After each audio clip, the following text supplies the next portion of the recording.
Olá pessoal, tudo bem com vocês? Eu sou a professora Isabela e o tema da nossa videoaula de hoje é o sistema respiratório. Então acompanhe até o final porque nós vamos descrever a anatomia e fisiologia da cavidade nasal, da faringe, da laringe, da traqueia, dos brônquios, dos bronquíolos e dos alvéolos. Nós vamos também identificar as funções de cada uma dessas estruturas do sistema respiratório, localizar os pulmões e entender o seu mecanismo de funcionamento nas trocas gasosas e descrever os eventos que causam a inspiração e a expiração.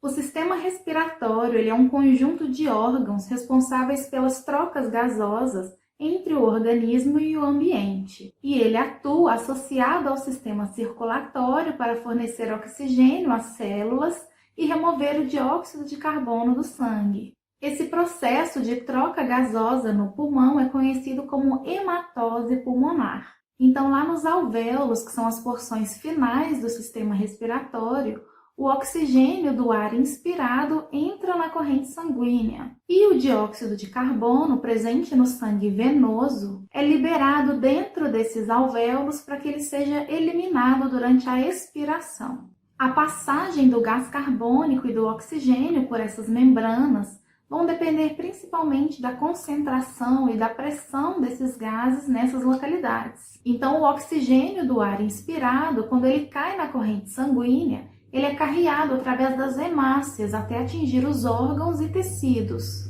Nesse momento, as células recebem esse oxigênio e nutrientes que são necessários para todos os seus processos metabólicos e, consequentemente, elas eliminam os resíduos tóxicos, assim como o gás carbônico, que ao chegar nos pulmões, eles passam para o interior desse alvéolo e são eliminados ali durante a expiração.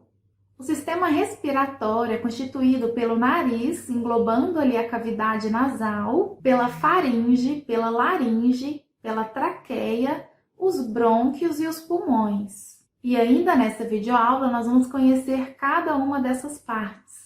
A maior parte dessas estruturas fazem parte da porção condutora do sistema respiratório, que transportam, filtram, umedecem e aquecem esse ar antes que ele alcance as porções respiratórias. E essas estruturas são a cavidade nasal, a faringe, a laringe, a traqueia, os brônquios e bronquíolos. E a porção respiratória é uma porção de transição composta pelos bronquíolos respiratórios, que englobam as porções terminais da árvore brônquica e os alvéolos. Então, é na porção respiratória que ocorrem essas trocas gasosas. E agora nós vamos conhecer essas partes separadamente, começando pelo nariz e cavidade nasal. Então, a parte externa do nariz é constituída por cartilagem e pele, e ela é revestida por uma túnica mucosa. Já a parte interna se comunica com os seios paranasais e com a parte nasal da faringe, e essa cavidade ainda é dividida por um septo nasal.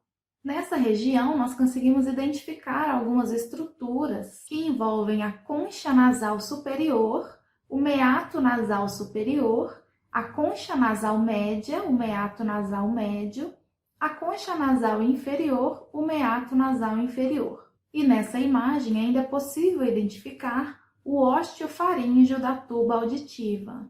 A faringe é um tubo muscular também revestido pela túnica mucosa e ela é um canal comum tanto para o sistema respiratório quanto para o sistema digestório. E ela é dividida em três partes, que são a nasofaringe, a orofaringe e a laringofaringe. A laringe é responsável por conectar a faringe à traqueia e ela contém diversas cartilagens, como a cartilagem epiglótica, a cartilagem corniculada, a tireoidea, a aritenoidea e a cricóidea. E essa região abriga também as cordas vocais, que produzem som conforme vibram de acordo com a passagem do ar nesse local. A traqueia ela se estende da laringe aos brônquios principais e é composta por anéis de cartilagem em forma de C e músculo liso. E ela é revestida por um epitélio colunar pseudoestratificado ciliado. E esse epitélio ele tem a função de proteção porque ele faz a limpeza das vias aéreas. E isso depende de um bom funcionamento do batimento desses cílios e também do muco produzido por esse próprio epitélio.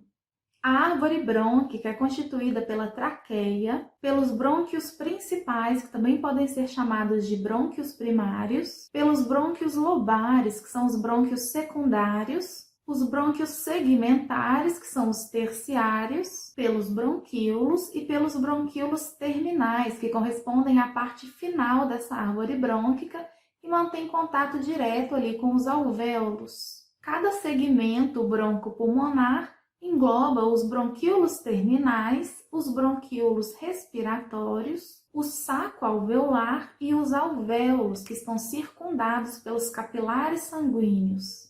Os pulmões, eles possuem algumas diferenças anatômicas entre o pulmão esquerdo e o pulmão direito, sendo que o pulmão direito é constituído pelo lobo superior, o lobo médio e o lobo inferior, que são divididos pela fissura horizontal e pela fissura oblíqua. Já o pulmão esquerdo ele é dividido apenas em lobo superior e lobo inferior, e ele é separado somente pela fissura oblíqua.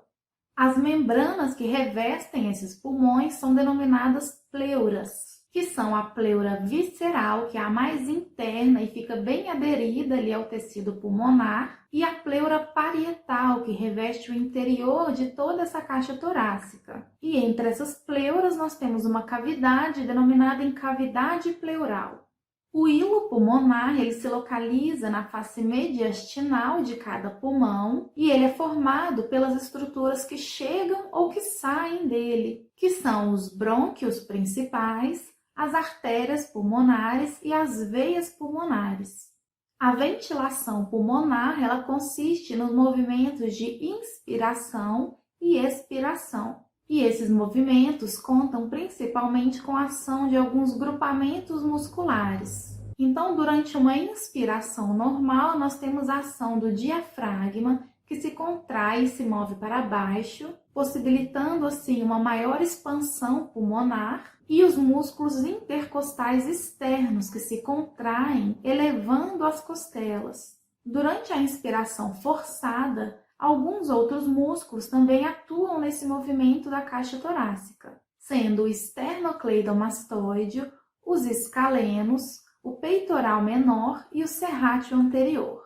Já a expiração ela é um movimento passivo, onde o diafragma relaxa e se move ali para cima e as costelas se abaixam pelo relaxamento dos músculos intercostais. Já em uma expiração forçada, além da atuação dos músculos intercostais internos, atuam também os músculos abdominais. Esses movimentos respiratórios eles são classificados por alguns autores em alça de balde, que faz referência ao movimento das costelas, e ele aumenta o diâmetro lateral da caixa torácica. Já o movimento braço de bomba, ele movimenta o externo para cima e para frente, aumentando assim o diâmetro antero-posterior da caixa torácica.